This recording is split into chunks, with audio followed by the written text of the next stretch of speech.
As Marcus Aurelius once wrote, the soul becomes dyed with the color of its thoughts. And that is exactly why the wrong person can be so dangerous. Not because they always arrive with obvious evil, but because little by little they disturb your mind, weaken your clarity, and leave a stain on your inner life before you fully realize what is happening.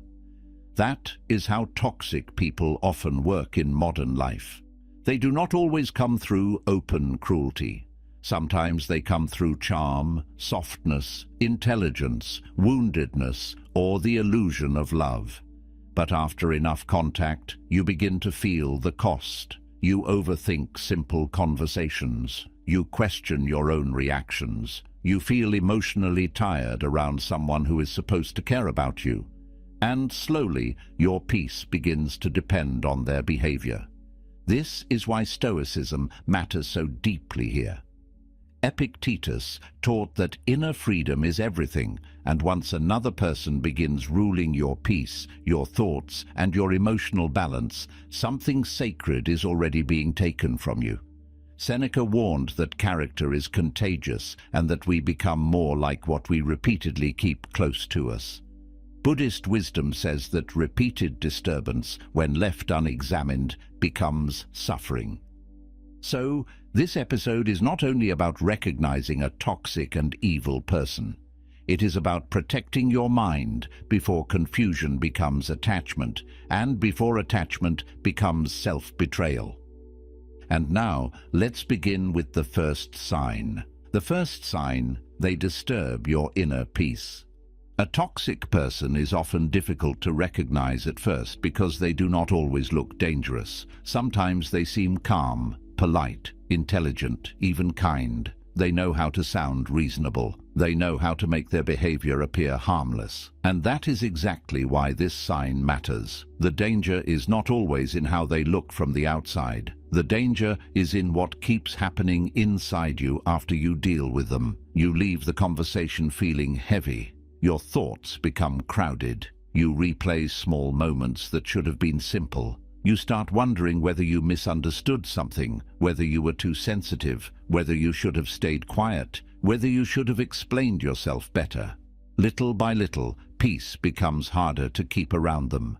That is never a small thing. A healthy person may challenge you, disagree with you, or even tell you something difficult to hear, but they do not repeatedly leave your inner world in disorder. They do not keep planting tension in your mind. They do not make you feel as if you must constantly manage yourself just to keep the connection stable.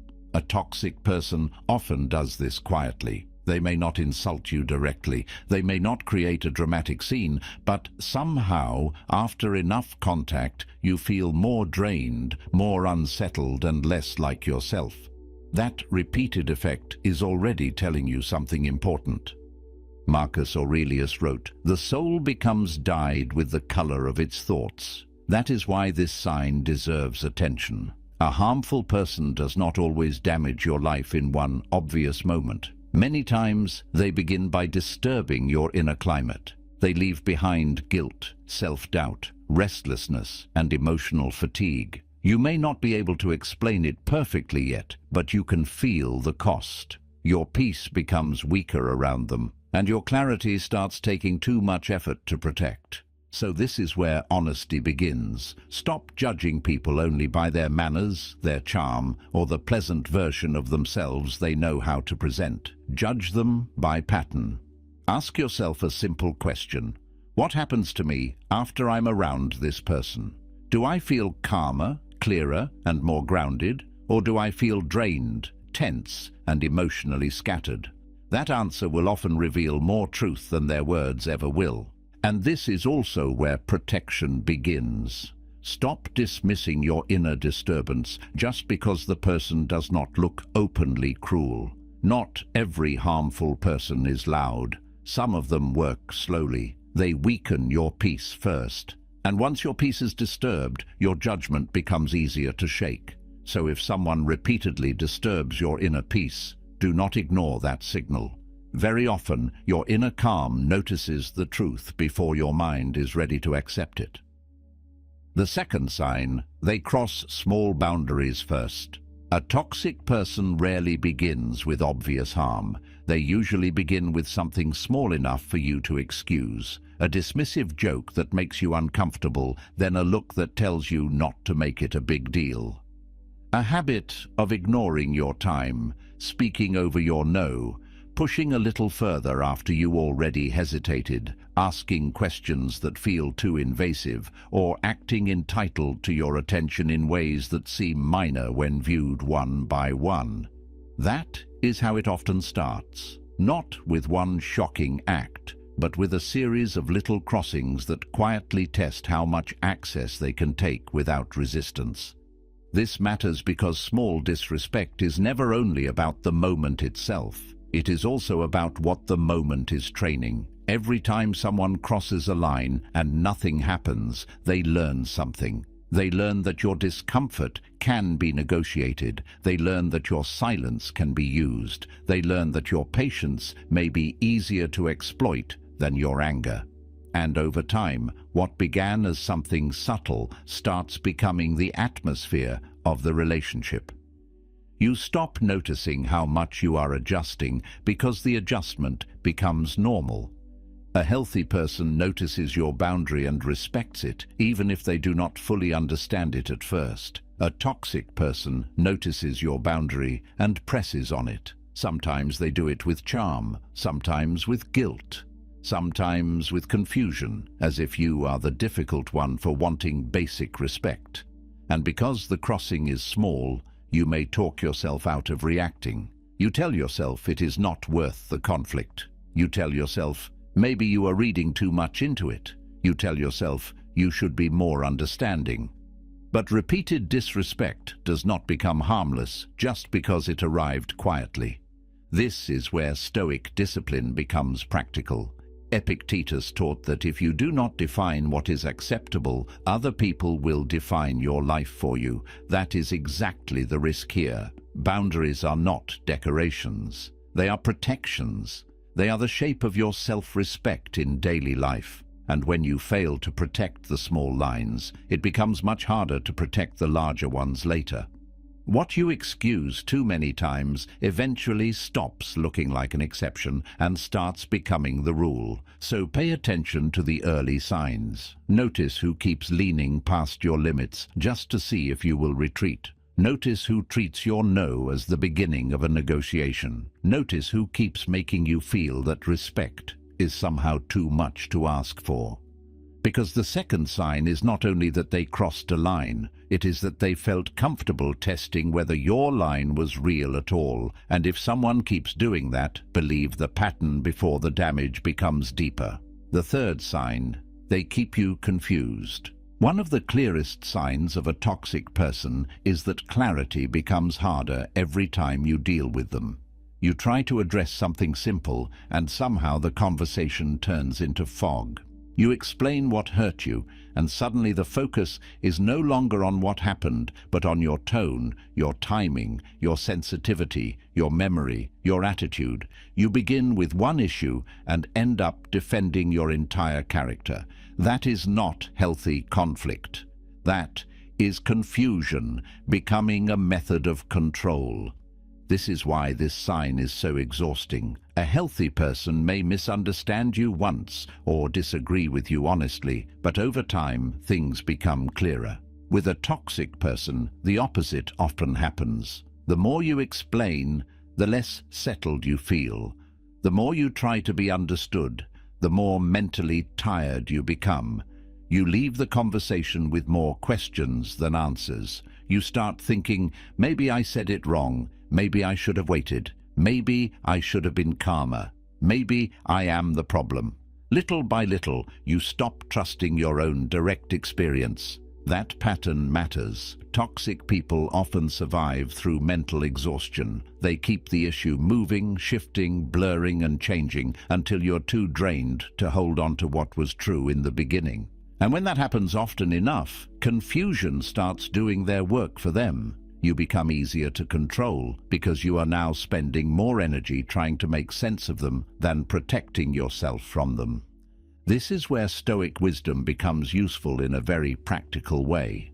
Marcus Aurelius kept returning to one discipline again and again. See the thing as it is, not as emotion dresses it up, not as fear softens it, not as someone else tries to redefine it, as it is. So when you deal with a confusing person, stop chasing perfect explanations and return to the pattern. Ask yourself, what keeps happening every time I try to speak honestly?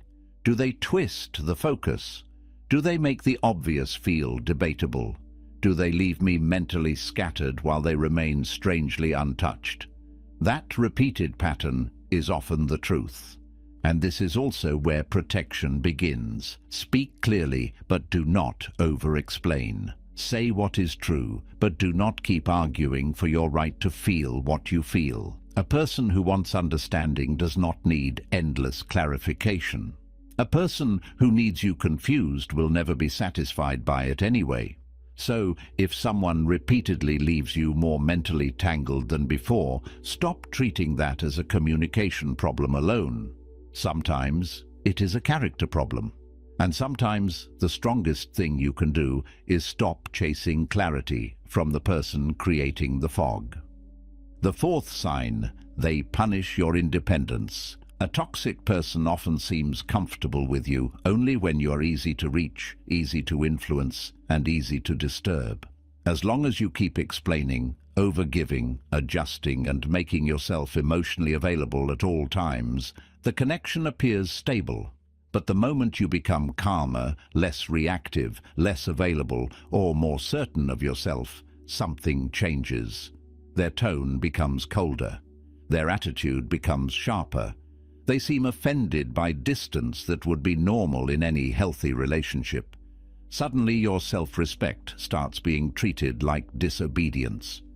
This is one of the clearest revelations of character. A healthy person may miss your closeness, but they do not punish your growth. They do not become hostile simply because you now have boundaries, standards, or a quieter mind. A toxic person often does. Your independence exposes something they were benefiting from. They were not only enjoying your presence, they were enjoying your accessibility. They were comfortable with the version of you that could be pulled, guilted, unsettled, or reached whenever they wanted. So when that version begins to disappear, their reaction tells the truth. This is why so many people feel guilty the moment they start becoming healthier. They think, maybe I became too distant, maybe I changed too much, maybe I should go back to how I was. But that kind of guilt can become a trap. If someone treats your healing like a personal offense, the problem is not your growth. The problem is that your growth is removing their advantage. Stoicism helps here because it teaches that inner freedom is not selfish. It is necessary. Epictetus reminds you that once you start living by other people's demands instead of your own reason, you stop being inwardly free.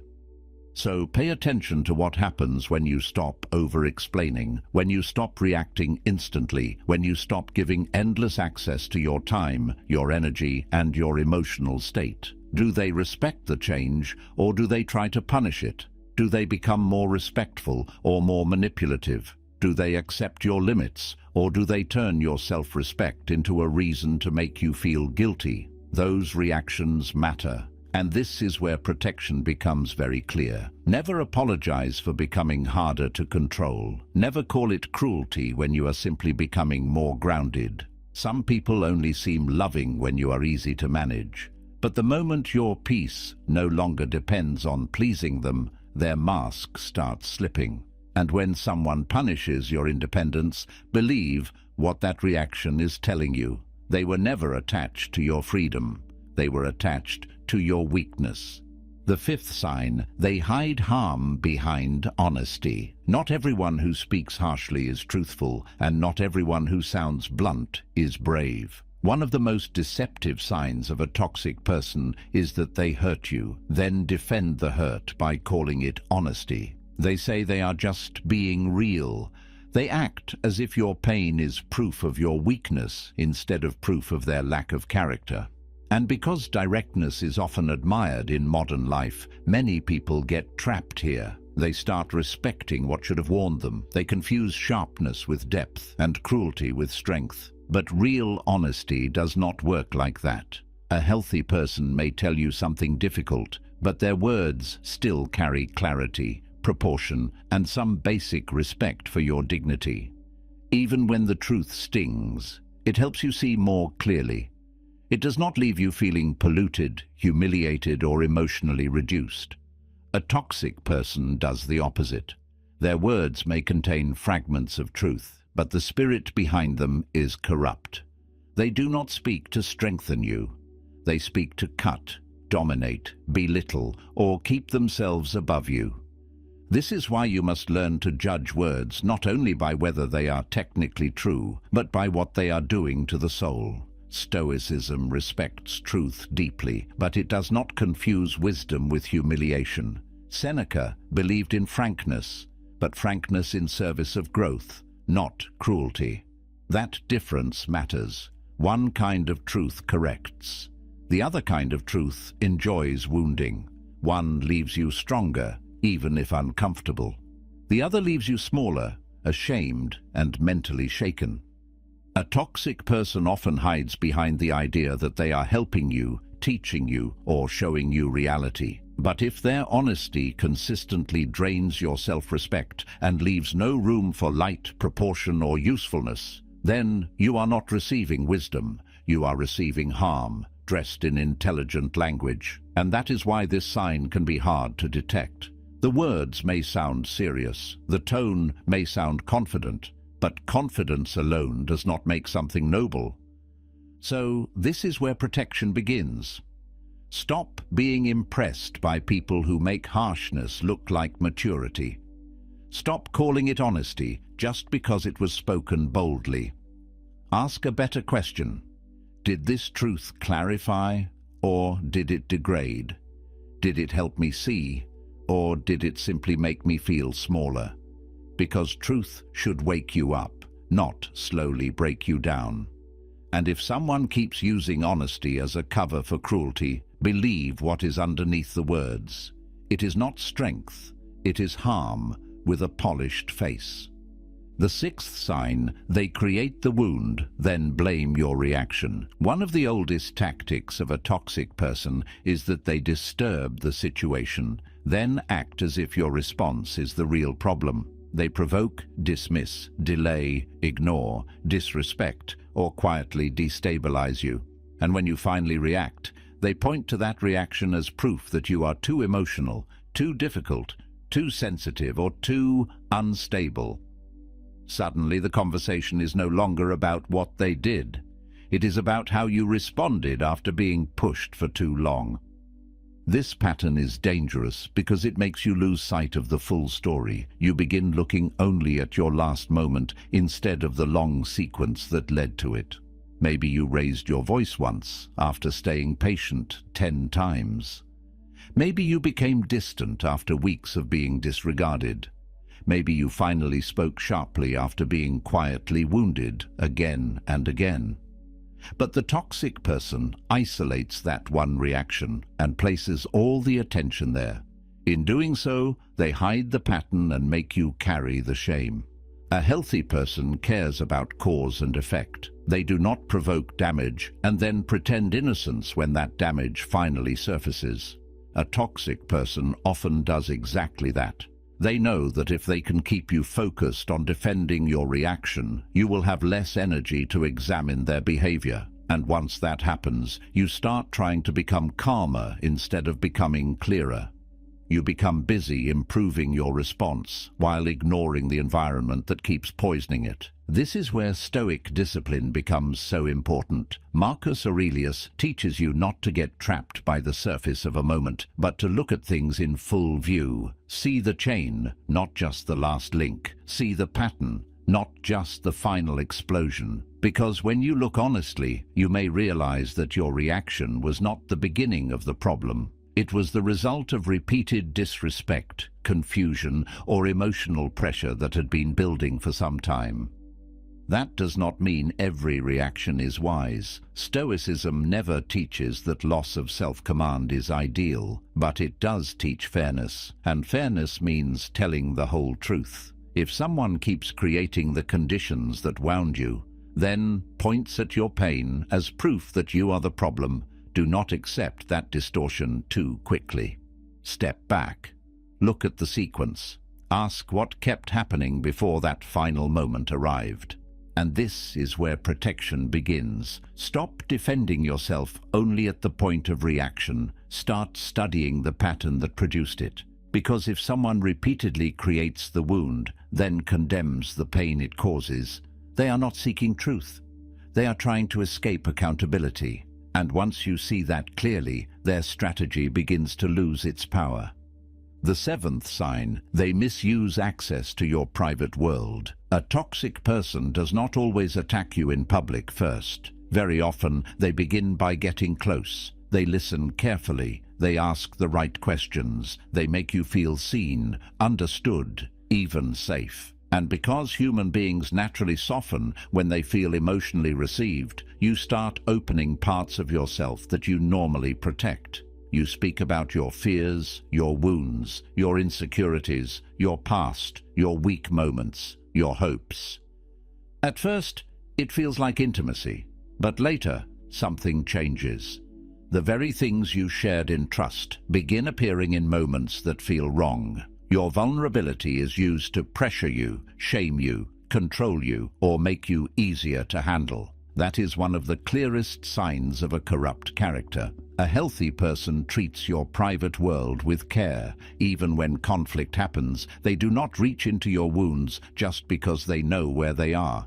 They do not use your openness as leverage. A toxic person often does. They remember what makes you afraid. They notice what makes you feel guilty. They study what makes you soften. And when the time is useful to them, those things begin returning. Not as protection, but as influence. Sometimes it is obvious. Sometimes it is subtle.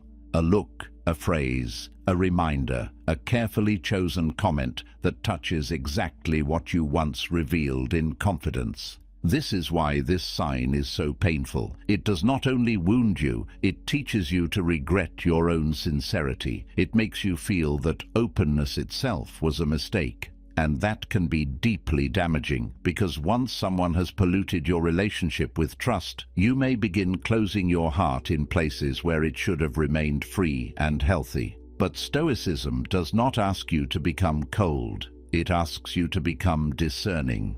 Seneca warned that friendship should be entered with care and that trust should not run ahead of character. That matters here. Not everyone who listens deserves access. Not everyone who understands you emotionally is safe for you morally. So pay attention to what people do with what you entrust to them. Do they protect it, or do they store it? Do they hold your weakness with respect, or do they remember it too eagerly? Do they become gentler with what you reveal? Or does your openness somehow keep making you easier to manage? These questions matter because access to your inner world should be earned slowly through consistency, restraint, and proven character. Not granted quickly just because the connection feels emotionally intense. And this is also where protection begins. Learn to distinguish between being understood and being safe. Those are not always the same thing. Some people know how to enter the private rooms of your soul, but not how to honor what they find there. So if someone keeps misusing what you revealed in trust, believe what that tells you. They are not close to you in the true sense. They are close enough to reach what is sacred, but not good enough to deserve it. The eighth sign: they live through appearances. Some toxic people are easy to misread because they know how to look good from a distance. In public, they seem generous, calm, thoughtful, spiritual, helpful, even admirable. They speak with control. They know when to smile. They know how to create the impression of maturity. And because so many people judge character by performance, they move through life protected by image. But the real question is not who they become when they are being watched. The real question is who they are when there is nothing to gain.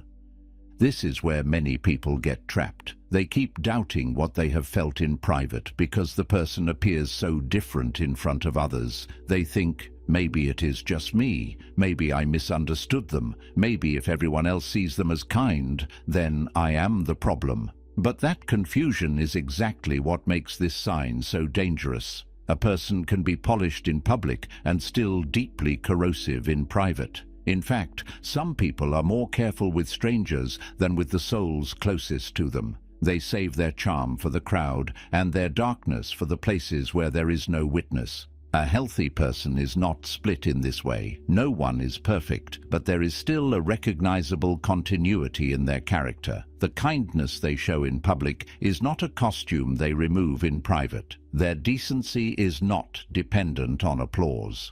A toxic person often treats virtue as performance. They use goodness the way other people use clothing, something to wear when it serves them. That is why their image can become one of their greatest weapons. It makes you question your own experience. It makes accountability harder. It turns their reputation into a shield.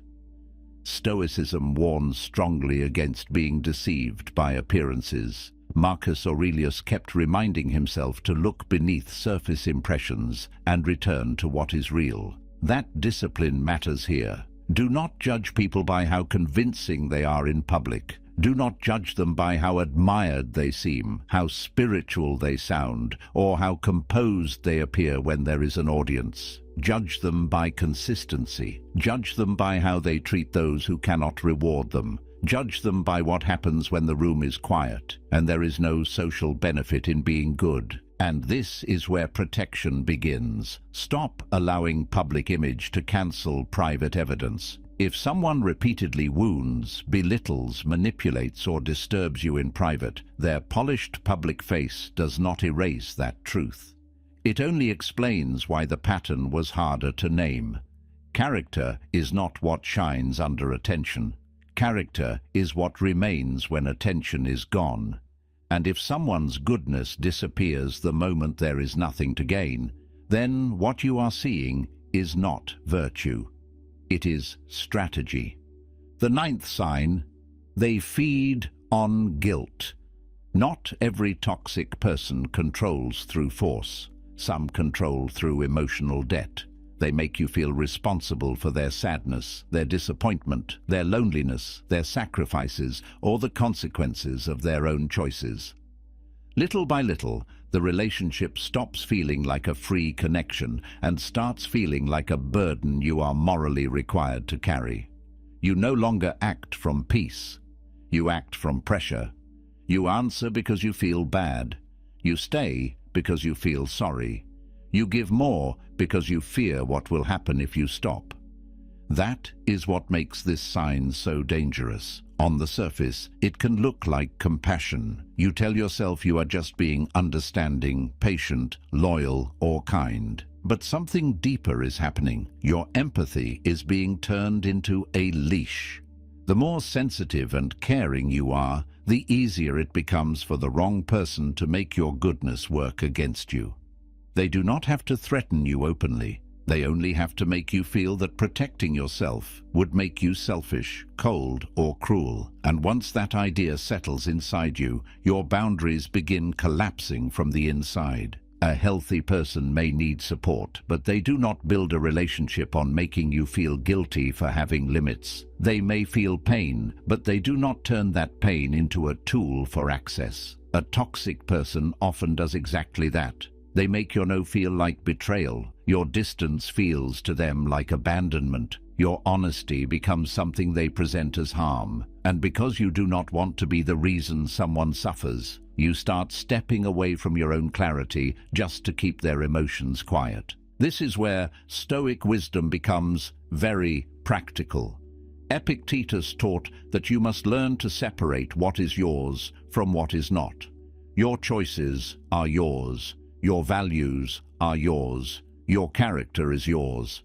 But another person's inability to govern their emotions is not automatically your burden to carry. Compassion matters, but compassion without boundaries becomes self-betrayal. If helping someone always costs you your peace, your dignity, or your freedom, then what is happening is no longer love. It is control wearing the face of need. So pay attention to the emotional atmosphere. Do you keep feeling pulled back by guilt instead of moved by love? Do you keep staying not because the bond is healthy, but because you fear being seen as the bad one? Do they make you feel morally trapped every time you try to step back and protect yourself? Those questions matter, because once guilt becomes the glue holding the connection together, something deeply unhealthy has already taken root.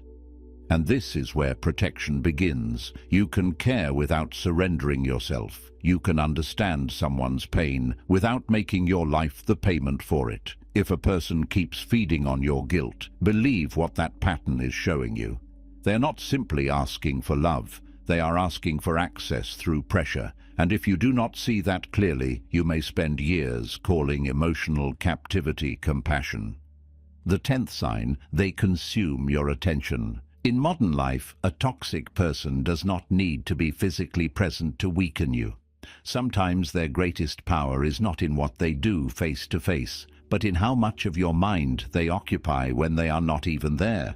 You keep checking your phone. You keep replaying their tone. You keep wondering what they meant, why they went silent, why they came close and then pulled away, why they gave warmth one day and distance the next. Even when nothing is happening, something in you stays mentally tied to them. And that is exactly the problem. They may not be controlling your body, but they are slowly consuming your attention. This matters more than people realize, because attention is not a small resource. It is life itself. What holds your attention begins shaping your energy, your mood, your clarity, and even your future. When the wrong person starts occupying too much mental space, your real life begins shrinking around that invisible drain. Your work suffers. Your peace weakens. Your focus fractures. Even quiet moments stop feeling restful, because part of your mind is still turned toward them, waiting, analyzing, anticipating, recovering. That kind of occupation is deeply costly, even when the relationship has no clear name.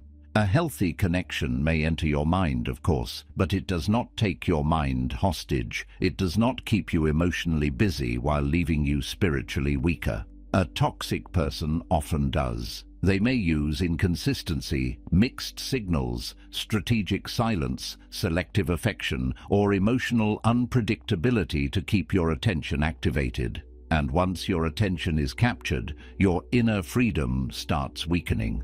You are no longer just living your life. You are orbiting someone else's instability. This is where Stoicism becomes deeply practical. Marcus Aurelius reminds you that the mind must learn where to dwell and where not to dwell. That teaching matters because toxic people often survive through mental occupation. They do not need constant access to you if they can keep living inside your thoughts. So the protection here is not only emotional distance, it is mental discipline. You must begin asking yourself a hard but honest question. Who or what has been taking too much of my inner space? And this is where recovery begins. Stop treating your attention as something cheap. Stop giving sacred mental energy to people who leave you weaker, not wiser. If someone keeps you emotionally occupied while your peace, focus, and strength keep declining, that is not a deep connection. That is a quiet form of control, and the longer you ignore it, the more of your life gets spent feeding a bond that is giving almost nothing back but restlessness. The 11th sign, they make your world smaller. One of the clearest ways to judge a relationship is not only by what the other person says or does, but by who you are becoming inside it. Around the wrong person, your life begins shrinking in quiet ways. Your standards drop. Your instincts go silent. Your joy becomes cautious. Your mind becomes preoccupied with managing tension, avoiding conflict, reading moods, and recovering from emotional strain. You stop expanding and you start adjusting. You stop growing and you start coping. That is what makes this sign so serious. Toxicity does not always destroy your life all at once. Sometimes it reduces it piece by piece. You speak less freely, you laugh less naturally, you trust yourself less easily. Parts of your personality begin going into hiding because they do not feel safe, welcomed, or worth expressing anymore. Over time, you begin organizing your energy around survival inside the connection instead of strength outside of it. And that is a dangerous trade, because the relationship may still be there, but you are disappearing inside it. A healthy relationship does not demand that kind of shrinking. It may challenge you, yes. It may require patience, humility, and effort. But it does not make you abandon your clarity, lower your dignity, or become smaller than you were meant to be. A toxic person often does exactly that. The connection slowly teaches you to betray your own standards just to keep the peace. And after enough time, dysfunction stops feeling like a phase and starts feeling like your new normal. This is where Stoic wisdom asks a deeper question. Not only, do I care about this person, but what is this connection training me to become? Marcus Aurelius kept returning to the importance of guarding the ruling part of the soul. That matters here, because if a relationship is making you weaker, more anxious, less honest with yourself, less disciplined and less alive, then the cost is already too high. Even if there are good moments, even if there is history, even if part of you still wants to believe it can improve, you cannot ignore what it is shaping in you. So pay attention to the direction of your life around this person. Is your world expanding or shrinking? Are you becoming more grounded or more fragile? More yourself or less yourself? Those questions tell the truth. Because one of the deepest signs of a toxic person is not only that they hurt you, it is that if you stay too long, they slowly train you to live smaller than your soul was meant to live.